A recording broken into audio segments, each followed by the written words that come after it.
As teachers, we're always chasing that magical something that students will enjoy, something that's easy to prep, and something that's aligned to standards. Well, friends, this week I have a resource that checks all those boxes and then some. That's why I'm so excited to share one of my favorite local programs, Great Lakes Now.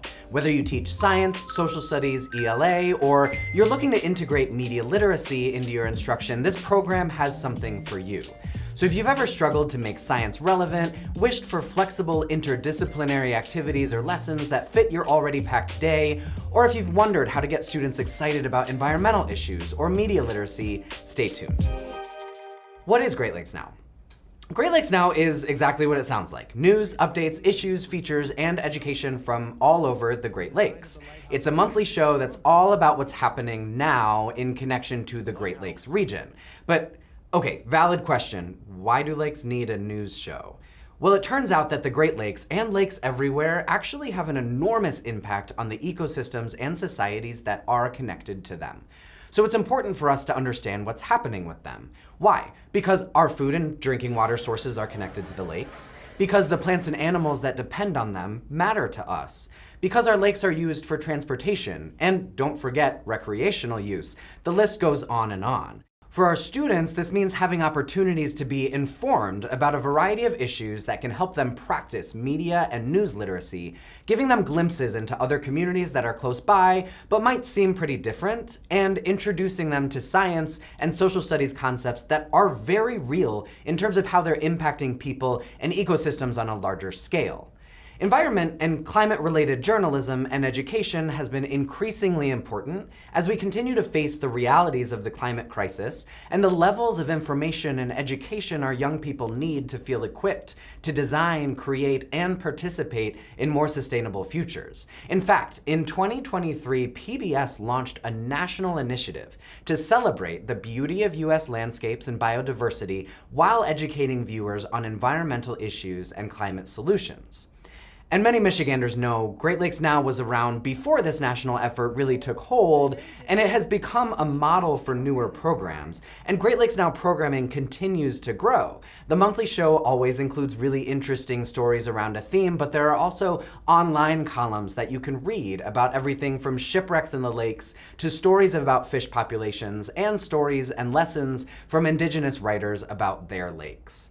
But don't take it from me. I connected with some members of the team behind Great Lakes Now to ask them about their favorite episodes and segments, and I want to share those with you to give you a sense of what you've been missing out on if you haven't tuned in yet. As you listen to these quotes from the team, maybe you can imagine students in your class who would have some of the same reactions to the content, or who might be able to make connections and be inspired to learn more. Anna Seisling, show host and manager of engagement and partnerships for Great Lakes Now, said, "Off the top of my head, I'd say Wild Island's Salty Visitors is my favorite episode. The reason being that I was a field producer on Isle Royale segment, and we saw moose every single day we were on Isle Royale and learned so much from the experts we got to work with while we were there. It opened my eyes to the unique geography and delicate yet rugged ecosystem of the northern Great Lakes region." She said it also didn't hurt that she had her first ever thimbleberry donut during that trip. Adam Fox-Long, the show's coordinating producer, said, "I'm a big fan of warming waters and mutant crayfish since it has a little bit of everything. An up-close look at a really unique invasive species, a deep dive into the ecological and cultural shifts caused by Lake Superior's warming waters, and even some shipwreck coverage in the catch. It's a really nice mix of science, history, and environmental storytelling." Lisa Rogers, news editor for the program, shared, "My favorite recent episode or segment was the January episode with a segment about Carl Galboy's book, Fur Trade Nation, and Ojibwe's graphic history. I love anything that retells the history of our region. Also, what I love about this segment is that it shows the marriage of the GLN website and television show. It shows how we inform each other and work together as a unit. This all started with our columnist article in August, where she wrote about Carl and his book and this history." Rob Green, the show's executive producer, said, "I like history, mystery, and chemistry, mainly for the freighter mystery story. That piece, based on an unlabeled home movie of an unknown origin, created a window into some really interesting and unexpected Great Lakes history, and the fact that some of the detective work turned on a cigarette ad visible in the film that only ran on one edition of one magazine was pretty fun." And Mila Murray, the digital content generalist, had a really hard time picking a favorite, but she did share that she really loved the foraging segment from last summer. She said, "It was such a fun social media engagement opportunity. I remember so many people asking questions about the nettle pasty recipe from the segment and sharing their own nettle recipes, like nettle tea, and foraging favorites in the comments." And similar to what Lisa said about the fur trade segment, it was also a great way to connect with our web content with the show, since it went along with our foraging column, A Year in the Wild Kitchen of the Great Lakes, that is still going. And finally, because as teachers, we never ask students or anybody to do things that we wouldn't try, I'll share one of my favorite episodes. I really enjoyed Restore Release from a few years ago because, surprise, surprise, it featured an educational program from the Little Traverse Band of Odawa Indians where they go into classrooms and teach students about the lake sturgeon, a fish that has called the Great Lakes home forever, and a fish that northern tribes have a special connection to. I loved learning about the culture and history of the fish and the tribe and seeing the ways that they were able to use hands-on learning to help students understand the importance of connection with wildlife. In all honesty, Great Lakes Now is a great general audience program that we can all enjoy and learn a lot from. Your students who are particularly interested in the environment, in fish and wildlife management, in urban planning, and natural and social sciences and other topics will love it. And they might even watch it on their own if you recommend it to them. But this is our planning period. So I'm going to dive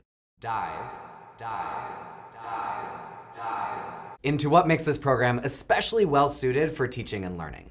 I have 3 ideas for how you can bring Great Lakes Now into your classroom. These will work if you want to boost student engagement, hit your standards, or just add something new. First, use the show and its digital extras to model journalism. Second, use NGSS-aligned lessons that we've developed with the Great Lakes Now team to teach science concepts inspired by show episodes. And third, let the show spark student curiosity and guide project-based learning in your classroom. We'll come back to this one a little bit later. So first up, using the show as is. If you teach in high school or middle school, potentially in 4th or 5th grade, or maybe even in 3rd grade, you have a few options. The episodes are split up into segments, so you can watch a whole episode or choose a shorter video that can help inform or inspire your students about a more specific subject. If you do teach science or social studies or ELA, I can totally see these segments as a great daily warm-up type video or something to play during a transition or some on your own time if the content isn't immediately relevant for your curriculum, but is still interesting and will help students make some connections. But if you want to maximize learning, I'd recommend choosing an episode and helping students interact with it as the multimedia journalism that it is. Each episode has video content in addition to the digital columns, which are articles, essays, maps, and other pieces of content that expand on some of the topics from the episode. Having students dig into this whole kit of information available around a particular topic can help them practice valuable media literacy and news literacy skills while they practice making intertextual and multimedia connections across different types of content and different perspectives. Additionally, and this is my next tip, you can have students fill in any blanks they might notice or wonder about when they interact with the content. So for any given episode, there are lots of supplemental articles and things, but as we know, no story is ever complete. So I would have my students watch the episode, discuss what they learned, read one of the articles, take a look at the interview or whatever else is there on the website, and then come up with some inquiry questions. What's missing from the story? Who didn't get an interview? Is the main issue about something going on in Wisconsin? How is it the same on the other side of the lake in Michigan? Is there another part of the world where there are issues relating to other lakes or other watersheds?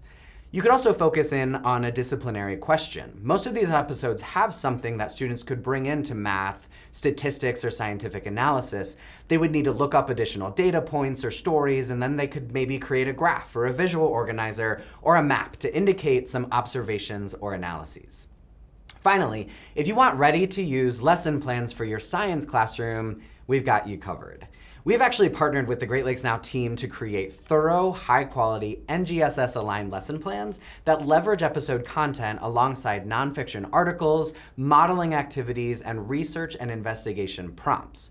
The lesson plans pull out teachable concepts from the episodes that span scientific and environmental phenomena, machines and engineering concepts, and other standards-aligned topics. But the best way to know if this is a good fit for you is to just walk through one. So we're going to use our planning period today to do that.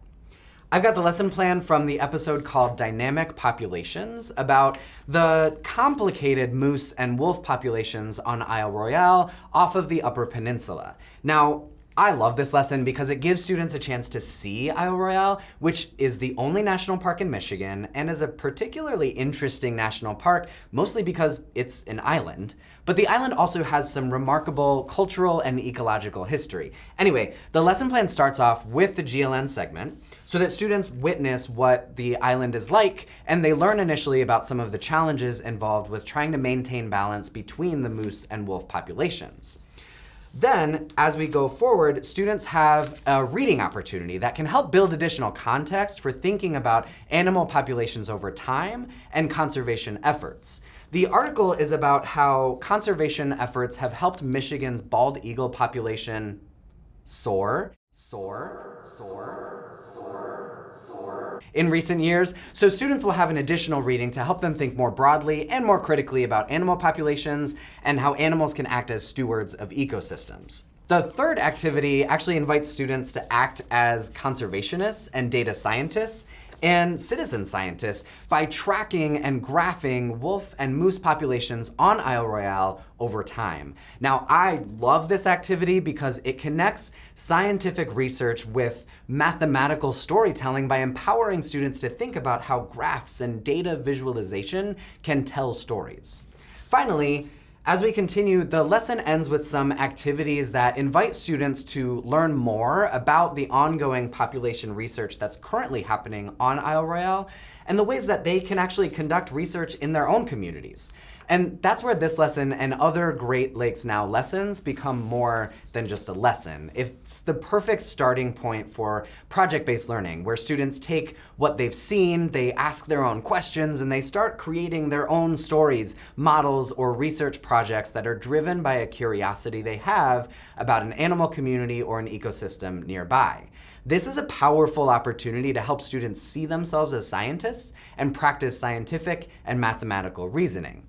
Obviously, as a teacher, you can guide and assess science concepts like research, modeling, and analysis along the way, and you can assess math concepts like graphing, estimation, and statistics. You could assess communication and storytelling skills in ELA or cause and effect in social studies. There are tons of ways that I think this lesson plan could be used across the curriculum for different ages and grade levels. Oh, and the best part?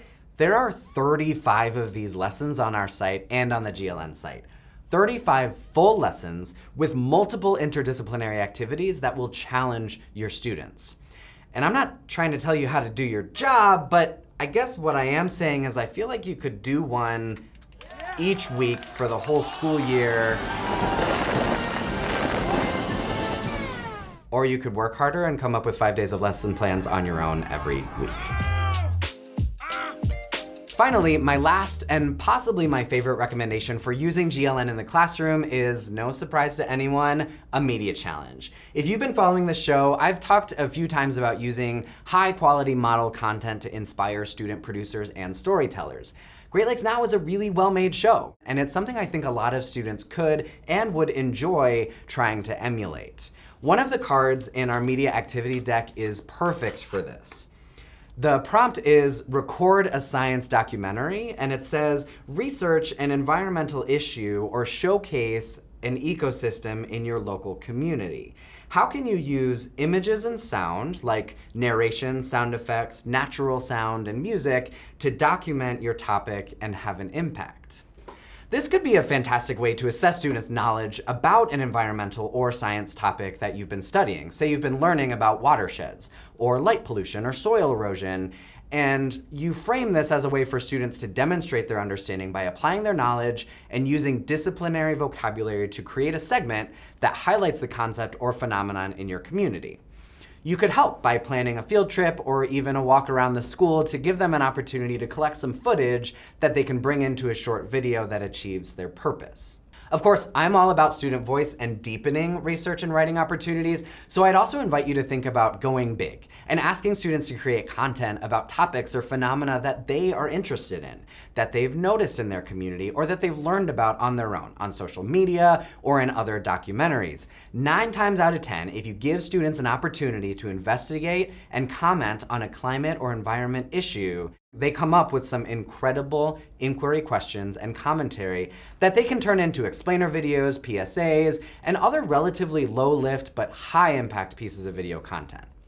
If you're looking for helpful resources to kickstart this kind of media making in your classroom, I'll have a full digital storytelling PD in an upcoming episode of the planning period, so please subscribe and stay tuned. But for now, I've got a couple quick fixes. I made a playlist of my favorite Great Lakes Now episodes and segments that I think do a great job of modeling the kind of media projects I'd like to see students create. And I also created a quick downloadable resource for you to get them started thinking and creating right away. You can find that on our Media Hub and on the episode landing page linked in the description. I'm also going to recommend that you go to pbslearningmedia.org and search Nova Science Studio to find a complete and thorough collection of lesson plans that can empower students to be science researchers and journalists. So that's a wrap on today's planning period. I hope you're walking away with some fresh ideas, some ready-to-use resources, and maybe even a new favorite episode of Great Lakes Now. Let me know in the comments. Have you used Great Lakes Now in your classroom before? Which segment or lesson are you excited to try first? And when your students take on the media challenge, I definitely want to hear about it. If you found this episode helpful, please be sure to like, subscribe, and click that bell so you don't miss the next episode. You know I have even more classroom-ready activities and teaching ideas coming your way. Until then, keep finding those magical somethings that make learning come alive. And I'll see you soon.